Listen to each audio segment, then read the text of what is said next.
नमस्कार मित्रों, कभी अहमद फराज साहब ने कहा था, सुना है उनकी बातों से फूल झड़ते हैं, सुना है उनकी बातों से फूल झड़ते हैं। ये बात है तो चलो बात करके देखते हैं।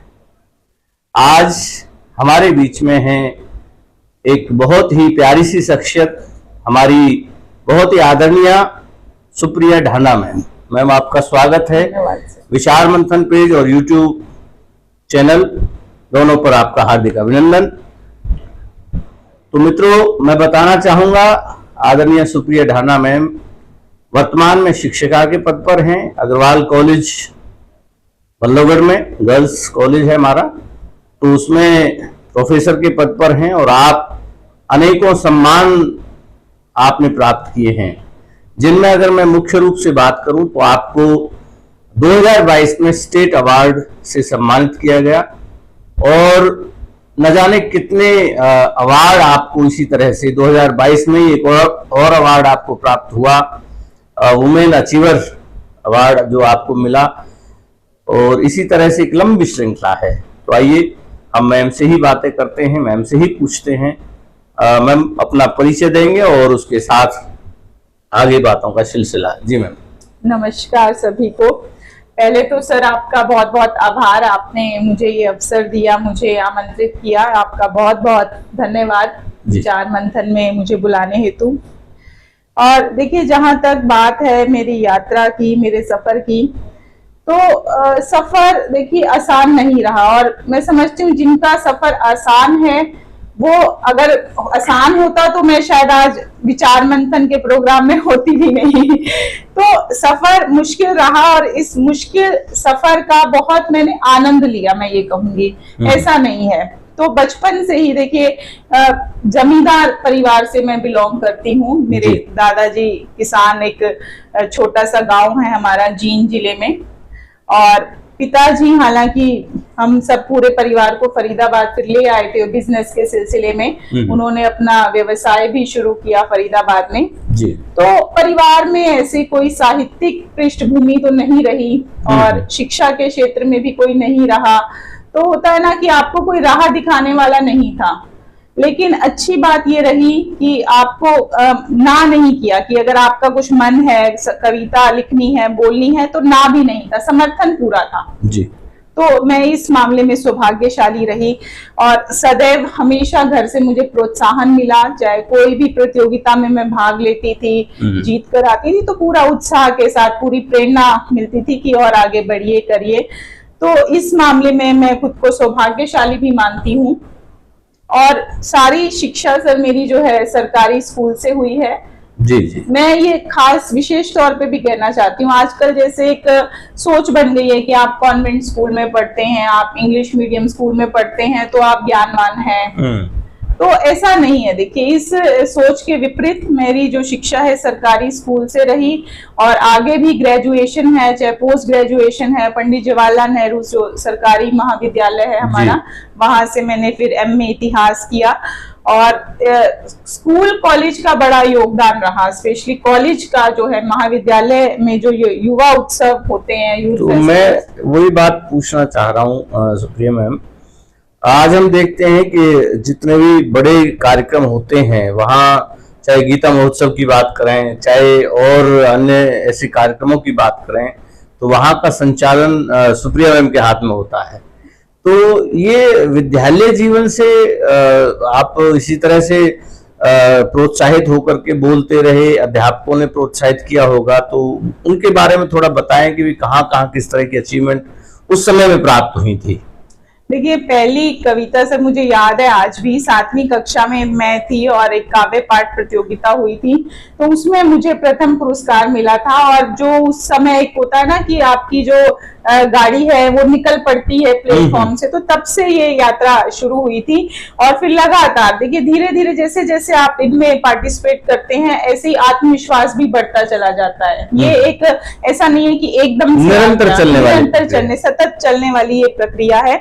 तो इस तरह से जब कॉलेज में मैं आई, फिर जो युवा महोत्सव थे उनमें वाद विवाद प्रतियोगिता है, भाषण प्रतियोगिता है, कविता पाठ, यूनिवर्सिटी लेवल के जो यूनिवर्सिटी लेवल के, और फिर आगे से नेशनल राष्ट्रीय स्तर पे वाद विवाद प्रतियोगिता में जब मैंने प्रथम स्थान प्राप्त किया था जी, तो उससे कहीं देखिए ये प्रतियोगिताएं आत्मविश्वास भी बढ़ाती हैं आपका। बिल्कुल बिल्कुल बिल्कुल। तो फिर ये लगा कि हाँ बिल्कुल, और फिर जब कॉलेज में आ गए तो फिर लगा कि अब प्रतियोगिता में तो भाग ले नहीं सकते, लेकिन जो होता है ना एक मंच की लत होती है आपको तो फिर लगा आप मंच संचालन की भूमिका में आ जाते हैं तो प्रतियोगिता में। इसमें कोई ना कोई अध्यापक रहे होंगे आपके जिन्होंने आपको प्रोत्साहित किया, या घर में किसी व्यक्ति ने आपको वही बेटा स्टेज पे बोला करो, तो कौन ऐसे व्यक्ति थे वो? या तो टीचर रहे होंगे, कौन थे? आप नाम लेना चाहेंगे? मेरे पहले जो श्रोता हैं वो मेरे पिताजी ही होते थे, उन्हीं को मैं सुनाती थी अपनी पहली रचना जो भी मैं लिखती थी, और बहुत ही निष्पक्ष मुझे वो बताते थे कि यहाँ ये कमी है, इसको ऐसे सुधार कर सकते हो आप। इवन जो मैं ज्यादातर हास्य रस में लिखती हूँ सर। अच्छा। तो पिताजी का ही सुझाव था कि जीवन में इतना तनाव है पहले से ही कि क्यों ना हास्य रस लिखा जाए, और हास्य भी साफ सुथरा, फूहड़ ना हो जैसे आजकल है, द्व्यर्थी संवाद है या एक सीमा लांघ जाते हैं उसमें। जी। तो साफ सुथरा हास्य लिखिए आप, और अच्छा उससे क्या होता है श्रोता जल्दी आपकी तरफ आकर्षित होते हैं। तो कॉलेज में फिर आप पहुंचे तो वहाँ अध्यापक के रूप में कौन? देखिए हिंदी के मेरे कई प्राध्यापक, शुभदर्शन मैम, बबीता मैम, शुभदर्शन तनेजा जी, वो उर्दू नज्म की मुझे तैयारी करवाती थी। उर्दू प्रतियोगिता होती थी, उर्दू गायन प्रतियोगिता, तो उर्दू की नज्म वो मुझे बहुत बैठ के अपने पास रिहर्सल करवाती थी बार बार। बबीता मैम, नीरज सर हैं एक ज्योग्राफी डिपार्टमेंट में, तो वो मुझे डिबेट की तैयारी करवाते थे। उस समय तो गूगल वगैरह, गूगल गुरु तो थे नहीं, तो खुद से वो अपने पास बिठा के कि इस विषय को आप और ऐसे सुंदर बना सकते हैं, इसमें ये लिख सकते हैं। तो इन अध्यापकों का बहुत सहयोग रहा मेरे जीवन में। तो फिर आपने भी अध्यापन की लाइन ही चुनी, ऐसा क्यों? देखिए बस मैंने जैसा पहले कहा कि हालांकि परिवार में तो कोई नहीं था इस क्षेत्र में, लेकिन पढ़ाई के दौरान ही जब नेट की परीक्षा क्लियर हो गई तो लगा कि अच्छा नेट की परीक्षा क्लियर हो गई तो अब क्या किया जाए। तो सबको देखा कि हाँ टीचिंग, और मुझे ऐसा लगता था ऐसी कोई नौकरी हो जिसमें मंच से मेरी दूरी ना हो, मंच मुझे मिलता रहे, मतलब वो इच्छा बनी रही कि मंच पर जरूर जाना। तो और शायद इसी का परिणाम, सुखद परिणाम ये रहा कि आज सभी मंचों पर आदरपूर्वक बुलाया जाता है कि वे इसका संचालन सुप्रिया करेंगे। बिल्कुल, ये पहचान मिली है मन से, और मैं सौभाग्यशाली मानती हूँ कि वैसे विषय तो देखिए मेरा इतिहास है, लेकिन इतिहास की प्राध्यापिका होने के बावजूद जब आपको हिंदी भाषा के लहजे के लिए या उस कार्यक्रम के संचालन के लिए बुलाया जाता है, तो वो मुझे लगता है कि ये कुछ मैंने कमाया है, अच्छी बात हो, बड़ी बात हो जाती है। तो अब इसके साथ साथ जो अब हम पुरस्कारों की बात करें तो पुरस्कारों में 2022 में जो पुरस्कार मिले, जो स्टेट अवार्ड था, वो किस संदर्भ में प्राप्त हुआ? देखिए 8 मार्च 2022 को सर ये अंतर्राष्ट्रीय महिला दिवस पे ये पुरस्कार मुझे मिला था, और विशेष तौर पे जो मैंने महिलाओं के लिए शिक्षा के क्षेत्र में जो काम किया है, जो गांव की लड़कियां हैं जो किसी कारण अपनी एजुकेशन पूरी नहीं कर पाई, या आर्थिक कारण या कोई पारिवारिक कारण किसी का रहा, उनकी शिक्षा पुनः शुरू करवाने हेतु, और साथ ही साथ जो मैंने लेख और कविताएं जो महिलाओं और कन्या भ्रूण हत्या सर जो विशेष विषय रहता है मेरा, तो उस हेतु ये सम्मान मुझे मिला था। अच्छा, उसके बाद एक और पुरस्कार की बात हुई कि वुमेन अचीवर अवार्ड, उसमें वो किस संदर्भ से रहा? ये भी सर जो महिलाओं की शिक्षा के क्षेत्र में विशेष तौर पे सहयोग करने, उसमें योगदान हेतु उस क्षेत्र में ये मुझे मिला था, और ये हरियाणा सरकार द्वारा दिया गया था। बकायदा इसकी एक कमेटी कॉन्स्टिट्यूट होती है डिस्ट्रिक्ट लेवल पे और फिर स्टेट लेवल पे, और पूरी वो स्क्रूटनाइज करके फिर ये निर्णय होता है सर इसमें। बहुत बहुत बधाई आपको। और अब इस श्रृंखला में पूछना चाहूंगा कि आप जो अभी महिला शिक्षा की बात कर रहे थे और बेटियों के लिए बेटी बचाओ बेटी पढ़ाओ अभियान से आप जुड़े रहे, तो आज आप महिला जो शिक्षा है उसको किस उसमें देखते हैं कि भाई अब क्या आवश्यकता है कि जो और प्रगति हो, या कहें कि भाई और बढ़ना चाहिए? आप किस तरह से देखते हैं? मेरा ऐसा मानना है कि परिवर्तन आया है, निसंदेह शिक्षा के क्षेत्र में परिवर्तन आया है। महिलाएं, बालिकाएं, हमारी छात्राएं स्कूल कॉलेज की तरफ आगे बढ़ रही हैं।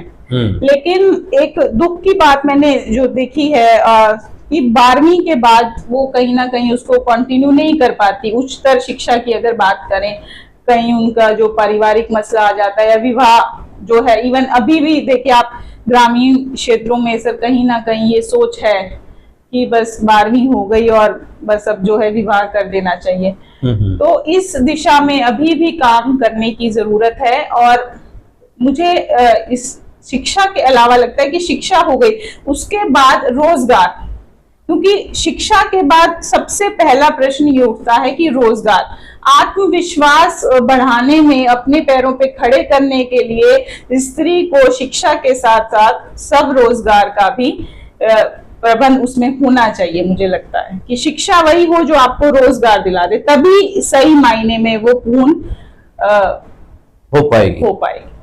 तो अगर हम बात करें, ठीक है, शिक्षा की बात हुई, अब रोजगार आप कह रहे हैं, तो रोजगार में हम क्या कदम उठा सकते हैं? जैसे कि भाई हम बेटियों के लिए ये सब कर सकते हैं, सरकार से भी हम एक प्रार्थना कर सकते हैं कि भाई हम बेटियों के लिए स्पेशल ये करें तो शायद रोजगार उनको और अच्छा हो पाए। बिल्कुल, ये बिल्कुल सही बात है और ये विचार करने योग्य प्रश्न है, मैं समझती हूँ। क्योंकि केवल ये कह देने से कि नौकरी मिलनी चाहिए और फिर एक हमारे मानसिकता ये है कि सरकारी नौकरी मिलनी चाहिए, कहीं ना कहीं ग्रामीण क्षेत्र में जो आज भी मानसिकता है, तो ऐसा नहीं है। देखिए इवन हमारे महाविद्यालय की ही बात करें अगर, तो सिलाई सेंटर कोर्स अब हमने शुरू किया है, ब्यूटी पार्लर कोर्स शुरू किया है, तो ये कहीं ना कहीं रोजगार को इन्वेंट करेंगे, दूसरों को भी रोजगार देंगे, लड़कियों को तो देंगे ही देंगे। तो इस तरह से हम जो होते हैं ना आत्मनिर्भर, पूरी तरह से उन्हें आत्मनिर्भर बना सकते हैं कि केवल यही नहीं कि नौकरी का मतलब यही नहीं कि आप एक सरकारी नौकरी ही सोच के बैठे। तो इस तरह के हमें और कोर्स लाने चाहिए जो उन्हें आत्मनिर्भर बनाएं। तो यहाँ मैं एक बात और पूछना चाह रहा था कि सुप्रिया ढांडा जी एक महाविद्यालय में प्राध्यापिका हैं, इतिहास की आप पढ़ा रहे हैं, उसके साथ महाविद्यालय के अलावा आप किसी एनजीओ के थ्रू या किसी अन्य संस्था के द्वारा जो लड़कियों के लिए काम कर रहे हैं, तो क्या ऐसा भी कुछ अनुभव रखा या है या करने का प्रयास है? मेरा ऐसा मानना है कि जो भी आप भलाई के काम करते हैं या जो भी आप कंट्रीब्यूट करते हैं समाज में, उसके लिए जरूरी नहीं कि आपको कोई एनजीओ ही बनानी है या कोई एक नाम होना चाहिए नेम प्लेट के साथ। तो अपने व्यक्तिगत स्तर पे जहां भी मुझे मौका मिलता है, चाहे किसी की शिक्षा के लिए, किताबों के लिए, छोटे छोटे प्रयास जितने भी मैं अपने स्तर पे कर पाती हूँ और अपनी लेखनी के माध्यम से, मैं समझती हूँ कि जितना भी हो, अपनी कविताओं के माध्यम से, तो वो मैं पूरा करती हूँ। और आगे भी मेरी यही इच्छा है कि मैं अपने व्यक्तिगत स्तर पे जितना कर सकूं उतना तो करूं। बहुत अच्छा। और अब एक पक्ष हमारा रहा संचालन का, तो गीता महोत्सव का संचालन उसका कैसे आदेश मिल गया कि भाई ये आपको ही करना है? राज्य स्तर का संचालन है। हाँ जी, सुप्रिया ढांडा जी करेंगी।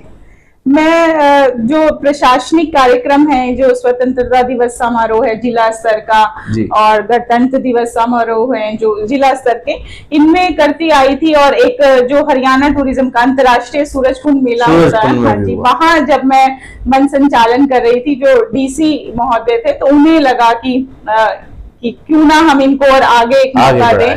तो वो एक मौका था जब उन्होंने मेरी मन संचालन की विधा को देखा और वो प्रभावित हुए, तो उन्होंने कहा क्यों यहाँ भी आप प्लीज यहाँ आए और मन संचालन का। बहुत अच्छा, बहुत बधाई इसके लिए आपको। देखिए ये ऐसे क्षेत्र हैं जहाँ पर अपनी प्रतिभा और मुखरित होती है और एक जो अपने अंदर एक विश्वास होता है वो और दृढ़ होता है कि मैं ये कर सकती हूँ। और मैंने तो कभी कहा था कि जरा से पंख खोलो तो यह आकाश छू लेगी, लुटाओ नहीं थोड़ा सा यह विश्वास छू लेगी, समर्पण ही समर्पण है यहाँ बेटी के जीवन में, यह बेटी तुम्हारे दिल के सब एहसास छू लेगी।